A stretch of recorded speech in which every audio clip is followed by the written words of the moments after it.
নমস্কার, আমি Sreetama Saha Chowdhury, Sreetama happy little kitchen. আপনাদের সকলকে স্বাগত জানাই। আজকে আমি রান্না করব ইলিশ মাছের একটি নতুন পদ। যাদের একঘেয়ে সর্ষে ইলিশ বা পোস্ত ইলিশ খেয়ে একটু মুখটা অন্যরকম হয়ে গেছে, তাদের স্বাদ বদলানোর জন্য আমি একটা অন্য পদের ইলিশ রান্না করে আপনাদেরকে দেখাবো। আলু কাঁচকলা দিয়ে আমি সবজির ঝোল করব। চলুন তাহলে আজকে রেসিপিটি শুরু করা যাক। আপনারাও দেখতে থাকুন, সঙ্গে থাকুন।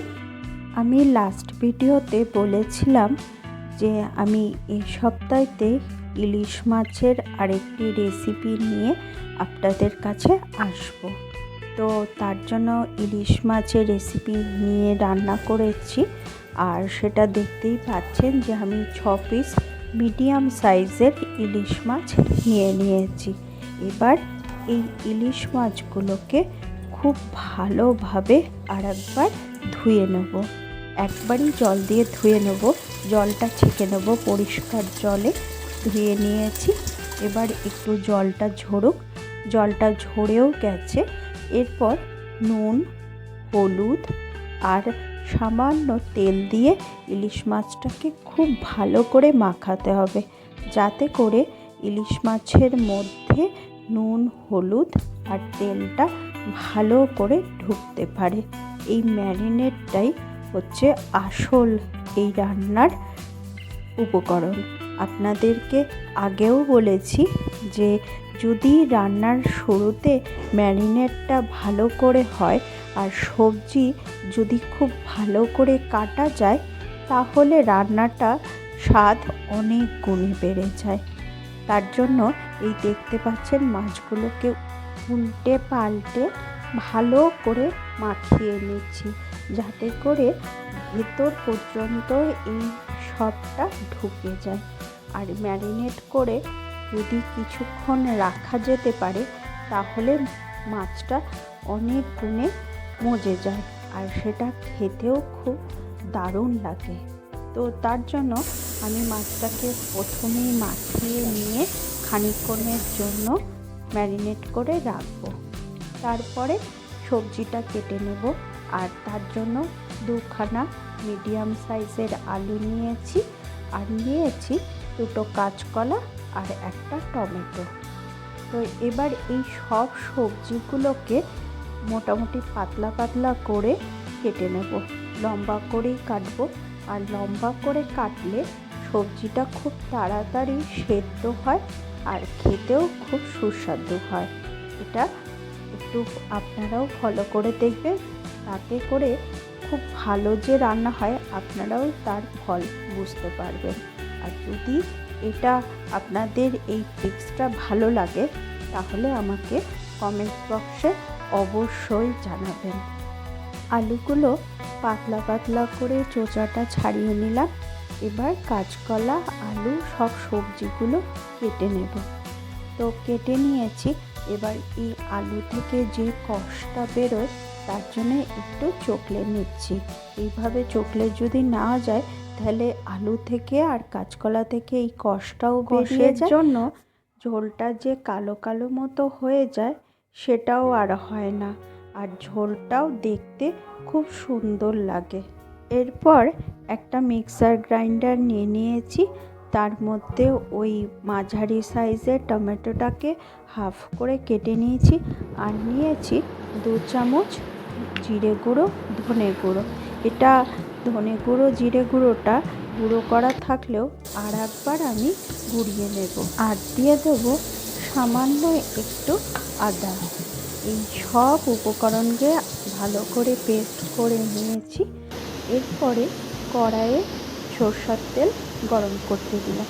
খুব ভালোভাবে তেলটা গরম হয়ে গেলে তার মধ্যে দেখতে পেলেন সামান্য নুন দিয়ে নিলাম। আমি সব মাছই ভাজার আগে একটু নুন দিয়ে নিই, তাতে করে মাছটা ফেটে না। তারপর এক এক করে সব মাছগুলোকে কড়াইতে দিয়ে দেব। অল্প সামান্য ভাজবো, সেটা আপনাদেরকে দেখতেই পাচ্ছেন যে ভাজাটা এইরকম থাকবে। জাস্ট উল্টে পাল্টে নেব। এটা খুব বেশি ভাজবো না, ভাজলে পরে মাছের যে গুণাগুণ সেই গুণাগুণটিও নষ্ট হয়ে যায় আর খাওয়ারটা অত ভালো টেস্ট পাওয়া যায় না। কাঁচা মাছের রান্না করার আলাদাই টেস্ট। জাস্ট তেলের মধ্যে অল্প নেড়ে ছেড়ে নিলাম, তাতে করে তেলটাও খুব সুন্দর ইলিশ মাছের একটা সুগন্ধি বেরোয়। ওই তেলের মধ্যেই জিরে, শুকনো লঙ্কা ফোড়ন দিয়ে নিলাম। তারপর দিয়ে দিলাম আলু। প্রথমে আলুগুলোকে দিয়ে দিলাম। প্রথমে কাঁচকলা দেবো না, আলুটা একটু হালকা লাল লাল হয়ে গেলে তারপরে কাঁচকলা দেবো, কারণ কাঁচকলাগুলো আমি লম্বা করে সরু করে কেটেছি। যদি আমি এখনই দিয়ে দিই তাহলে কাঁচকলার যে কষটি সেটি আলুর সাথে মিশে যাবে। তার জন্য হালকা করে ভাজার পরে তারপরে কাঁচকলাগুলো দিলাম। এরপর এই কাঁচকলা আলুকে আরেকটু ভালো করে ভাজা ভাজা করে নেব। জাস্ট হালকা করে ভাজা ভাজা করে নেওয়ার পরে তারপরে ওই মশলাটি দিয়ে দেবো। দেখতেই পাচ্ছেন অনেকটাই কিন্তু ভাজা ভাজা হয়ে এসছে। আর এই দুখানা কাঁচা লঙ্কা আমি মশলাটি দেওয়ার আগে দিয়ে নিলাম। একটু সুন্দর তেলের মধ্যে একটা গন্ধ বেরো কাঁচা লঙ্কা থেকে, যাতে করে না ফোটে তার জন্য উপরে সবজিটা চাপা দিয়ে দিলাম। তারপর খানিকক্ষণ পরে এই মশলাটি দিয়ে তারপর আর একবার একটু নেড়ে চেড়ে নেব। আর তার জন্য দিয়ে দিলাম স্বাদ মতো নুন, আর দিয়ে দেবো সামান্য মিষ্টি। মিষ্টি আমি এখানে চিনি ব্যবহার করি না, তার পরিবর্তে গুড় দিয়েছি। আমি যখন মশলাটি বানিয়েছিলাম তখনই তার মধ্যে গুড় দিয়ে দিয়েছিলাম। তো এখানে এই মশলাটিকে আর সামান্য জল দিয়ে এখন কষাতে দেব। আমি আঁচটাকেও ধিমে করে দিয়েছি, খুব বেশি দেব না আঁচটা। তারপর ঢাকা চাপা থাক। এই দেখুন হয়ে গেছে অনেকটাই, কিন্তু গন্ধটা মনে হচ্ছে যেন হলেও সেইভাবে মশলাটা কষানো হয়নি। তার জন্য আমি আরেকটু জল দিয়ে আর একবার একটু কষিয়ে নেব। তো খানিকক্ষণ কষানো হয়ে গেছে, তারপর আমি জলটা দিয়ে দিলাম আর দিয়ে দেবো মাছ কটা দিয়ে আর সবজিটা দিয়ে ফুটতে দেব। সবজি তো প্রায় সেদ্ধ হয়েই গেছে, তার জন্যে আমি মাছগুলো দিয়ে দিলাম। যদি আপনারা এই থেকে বড় করে সবজি কাটেন তাহলে সবজি আর জল দিয়ে একটু ফুটিয়ে নেবেন, তাতে করে মাছগুলো ভাঙবে না। ফুটিয়ে নেওয়ার পরে তারপরে মাছগুলো লাস্টে দিয়ে আর একবার ফুটিয়ে নিলেই কিন্তু হয়ে যাবে। তবে আমি এক্ষেত্রে সবজিগুলো পাতলা করে কেটেছি বলে সবজি আর মাছ সবই একবারে দিয়ে দিলাম। আর দিয়ে দিলাম লাস্টে চেরা 4টে কাঁচা লঙ্কা, সুন্দর গন্ধ আসার জন্য। এবার আর একবার ঢাকা চাপা দিয়ে দিলাম। ফুটেও গেছে দেখতে পাচ্ছেন। এবার আস্তে করে নামিয়ে নেব। ইলিশ মাছের এই ঝোলটি রান্না কমপ্লিট হয়ে গেছে, দেখতেই পাচ্ছেন। এই যে এরকম একটা টেক্সচার এসছে, দেখতে কি সুন্দর হয়েছে তাই না? দেখেই তো বেশ ভালো লাগছে। এরকম পাতলা স্বাদের ঝোল যদি আপনারা খেতে চান তাহলে বাড়িতে অনায়াসেই বানিয়ে নিতে পারেন।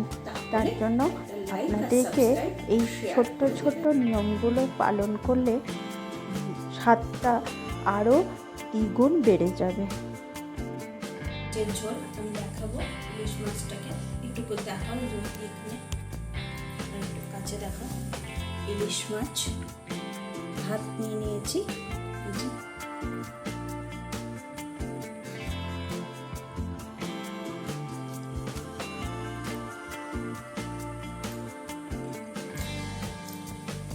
চলুন খাওয়াটা কমপ্লিট করে নিয়ে আবার দেখা হবে নতুন আরেকটি ভিডিওতে।